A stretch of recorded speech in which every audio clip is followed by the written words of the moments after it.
Tem um agricultor no interior do Paraná que há 10 anos plantava soja, colhia bem, vendia pelo preço da tabela, pagava os insumos, pagava o financiamento. Sobrava pouco. Todo ano a mesma conta. Todo ano o mesmo resultado. Aí ele mudou uma coisa: não comprou mais terra, não aumentou a área, não investiu em maquinário novo, ele trocou o que plantava. 3 anos depois, a renda da propriedade tinha multiplicado por 7, com menos de 2 hectares. O que mudou não foi o tamanho da fazenda, foi a inteligência do que crescia nela. Hoje eu vou te mostrar 6 cultivos que estão fazendo exatamente isso, transformando propriedades comuns em máquinas de geração de riqueza real.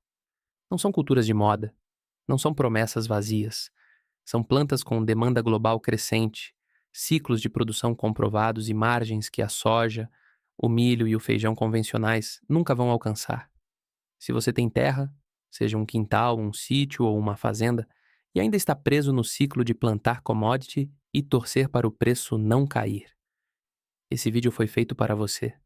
Bem-vindo ao canal Vida no Campo, onde a gente transforma solo em estratégia e semente em patrimônio. Me conta nos comentários de qual estado você está assistindo, por que esses cultivos funcionam do norte ao sul do Brasil. E eu quero saber onde essa riqueza vai brotar. Vamos ao primeiro. Cultivo número 1. Açafrão verdadeiro. Existe uma especiaria que vale literalmente mais do que o ouro por quilo. Não é exagero. O açafrão verdadeiro, o safron, é negociado no mercado internacional entre 30 e 50 mil reais por quilo. E ele cresce numa flor pequena, humilde, roxa, a flor do croco. Cada flor produz apenas 3 filamentos. Os pistilos avermelhados que, depois de colhidos à mão e secos com precisão, viram a especiaria mais cara do planeta. Parece inviável até você fazer a conta. 1 hectare bem manejado produz entre 4 e 6 quilos de açafrão seco por temporada. Há 6 fileiras de produção anual. Faz o cálculo. A dificuldade é exatamente o que protege o preço. A colheita é manual, delicada, feita em poucas horas por dia durante a floração, que dura apenas 2 a 3 semanas por ano. Isso afasta a maioria dos produtores. Mas para quem entende que dificuldade em agricultura é sinônimo de margem protegida, essa dificuldade é o melhor ativo do negócio. Menos produtores significa menos oferta. Menos oferta significa preço firme o ano inteiro.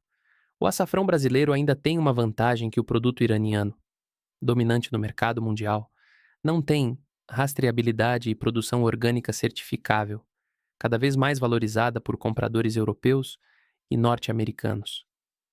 O cultivo se adapta muito bem às regiões serranas do sul, sudeste e partes do centro-oeste, onde o inverno seco favorece o ciclo da planta. Por onde começar? Bulbos de crocus sativos importados de fornecedores certificados. Investimento inicial médio por hectare entre 12 e 20 mil reais. Retorno já na primeira floração, entre 4 e 6 meses após o plantio. Quem entende que em agricultura a escassez é riqueza, planta açafrão. Cultivo número 2. Cogumelos gourmet e medicinais. Se você quer o cultivo com o ciclo mais curto e a margem mais alta por metro quadrado da agricultura brasileira, a resposta está nos cogumelos. Shiitake, shimeji, pleurotus, cogumelo do sol, reishi. O mercado brasileiro de cogumelos cresceu mais de 200% na última década. E a oferta ainda não acompanha. O shiitake seco é negociado entre 150 e 300 reais o quilo no varejo. O reishi, cogumelo medicinal usado na medicina oriental há mais de 2.000 anos, alcança valores ainda maiores no mercado de extrato e suplementos. O que torna esse cultivo extraordinário é a escala de espaço necessária. Você não precisa de hectares. Precisa de um galpão simples, ventilado e com umidade controlada. Produtores em apartamentos, casas e pequenas propriedades urbanas já faturam entre 5 e 20 mil reais por mês, com estruturas de menos de 100 metros quadrados.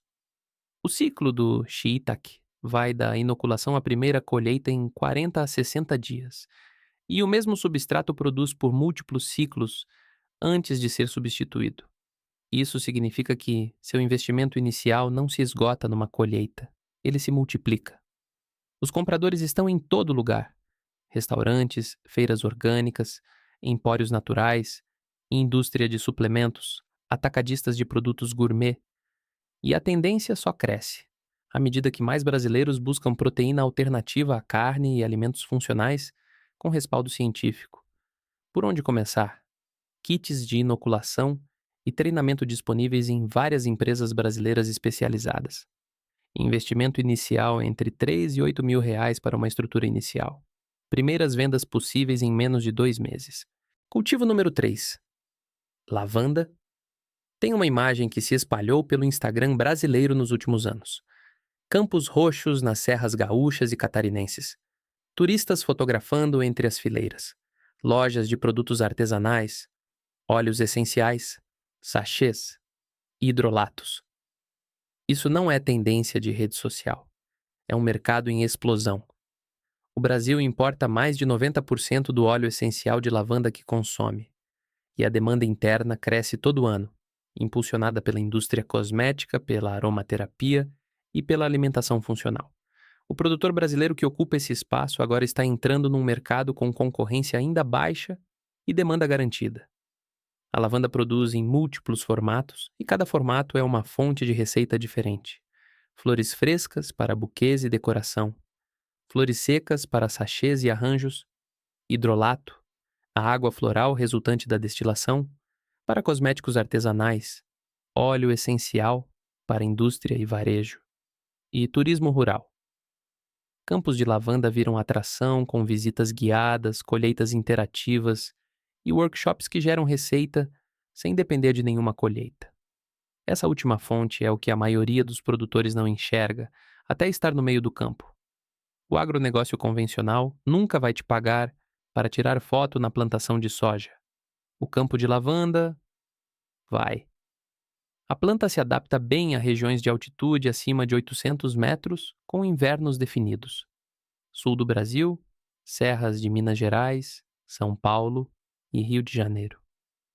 Uma vez estabelecida, processo que leva de 8 a 12 meses, a lavanda produz por 10 a 15 anos sem replantio. Por onde começar? Mudas de variedades adaptadas ao Brasil, disponíveis em viveiros especializados.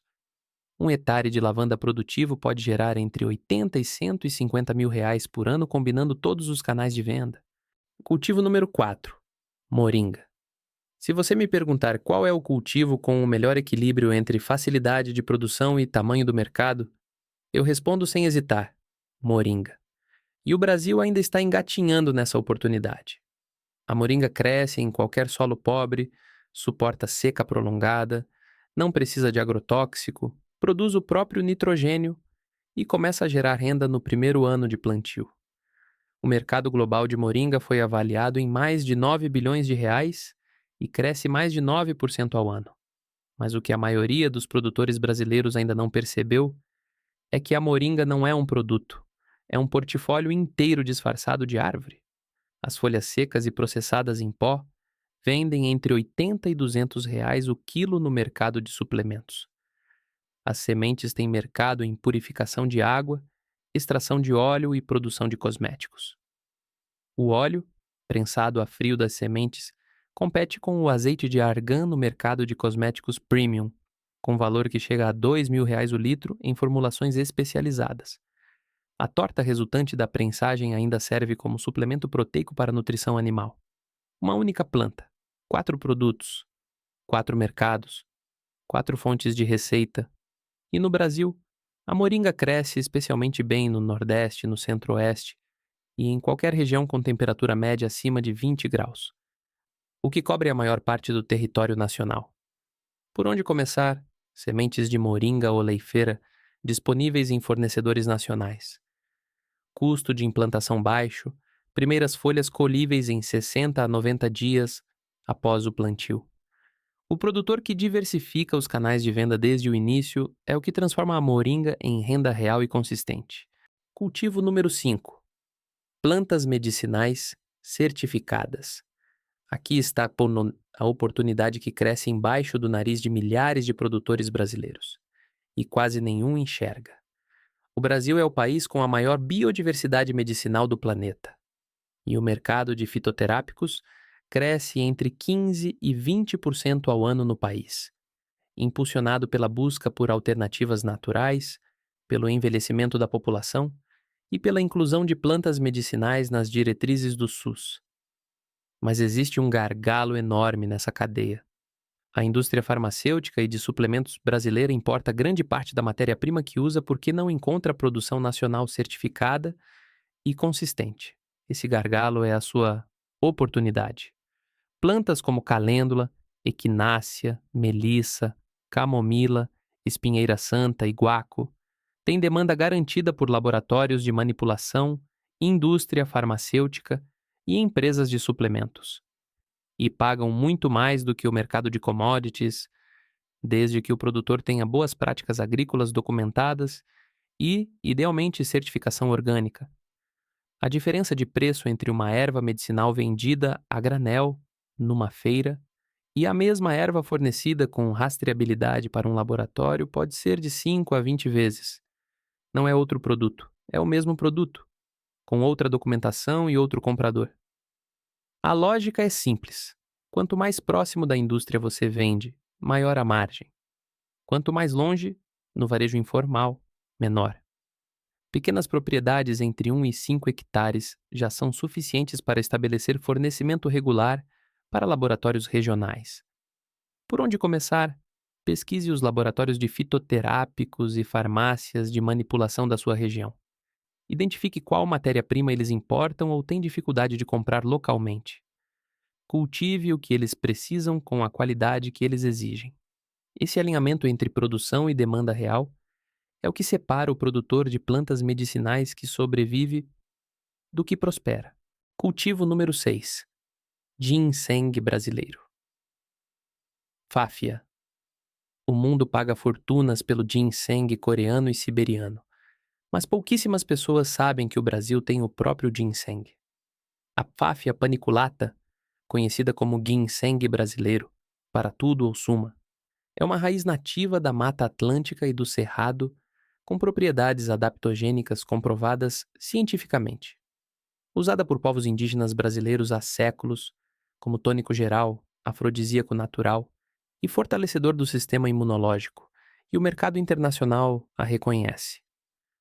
O ginseng brasileiro é exportado principalmente para Japão, Europa e Estados Unidos, onde entra em fórmulas de suplementos adaptogênicos, um dos segmentos que mais cresce na indústria global de saúde natural. O diferencial desse cultivo é duplo. Primeiro, a planta é nativa brasileira, adaptada ao nosso clima e solo, sem as exigências de condições específicas que tornam o cultivo do ginseng asiático tão complexo em solo nacional. Segundo, o mercado internacional ainda conhece muito pouco o potencial da Fáfia, o que significa que o produtor brasileiro que se posicionar agora entra em mercado com demanda crescente e oferta ainda escassa. O ciclo até a colheita das raízes leva entre 2 e 4 anos, semelhante ao ginseng asiático, mas ao contrário de muitos cultivos de longo prazo, a pifáfia pode gerar receita intermediária com a comercialização de folhas e hastes durante o período de desenvolvimento das raízes. Por onde começar? Mudas e sementes disponíveis em fornecedores de plantas nativas brasileiras. Associações de produtores de plantas medicinais podem indicar compradores especializados. O foco inicial deve ser qualidade de raiz e documentação de origem. Os dois fatores que abrem as portas do mercado de exportação. 6 cultivos, 6 histórias de margem que a soja, o milho e o feijão convencional nunca vão contar.